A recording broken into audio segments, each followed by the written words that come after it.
ఏదైతే land titling act నేను మొట్టమొదటే చెప్పాను. నేను నీతి ఆయోగ్ సూచన కేంద్ర ప్రభుత్వపు ఆదేశాల ప్రకారం తీసుకొచ్చిన చట్టం ఒక్కొక్క రాష్ట్రంలో అమలు చేస్తూ వస్తున్నారు. క్రమంగా దేశమంతా కూడా అమలు చేస్తారు.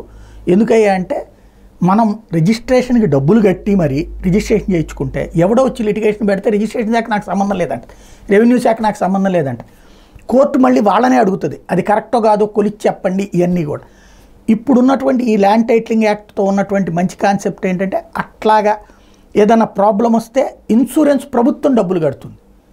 అదే సందర్భంలో ఆ ల్యాండ్ మన పేరు మీదనే సంపూర్ణ సమగ్ర హక్కులతో ఉంటుంది.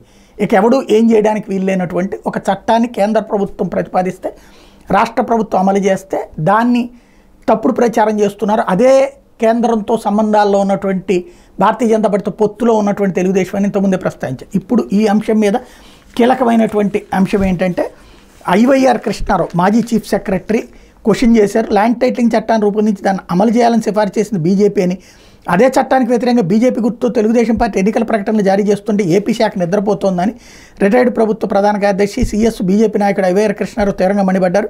ఈ మేరకు ఆయన శుక్రవారం ఎక్స్లో పోస్ట్ చేశారు. ఈ ప్రకటన ఇచ్చింది టీడీపీ తరపున లేక కూటమి తరపున? కూటమిలో ఆంధ్రప్రదేశ్ బీజేపీ భాగస్వామి. ల్యాండ్ టైటిలింగ్ చట్టం కర్త కర్మ బీజేపీయే, క్రియ మాత్రం రాష్ట్ర ప్రభుత్వాలు. మరి ఇటువంటి ప్రకటనలకు బీజేపీ ఆంధ్రప్రదేశ్ ఎలా భాగస్వామ్యం తీసుకుంటుంది? ఆంధ్రప్రదేశ్ బీజేపీ నిద్రావస్థలో ఉందా, మరి ఇంకేమైనా కారణమా అని నిలదీశారు. ఎక్స్లో పోస్ట్ చేసిన తన పోస్టుకి బీజేపీ, టీడీపీ, జనసేన పార్టీల గుర్తు టీడీపీ వివిధ పత్రికల ప్రధాన పేజీలు జారీ చేసిన ప్రకటన కాపీలను కూడా ఆయన జత చేశారు.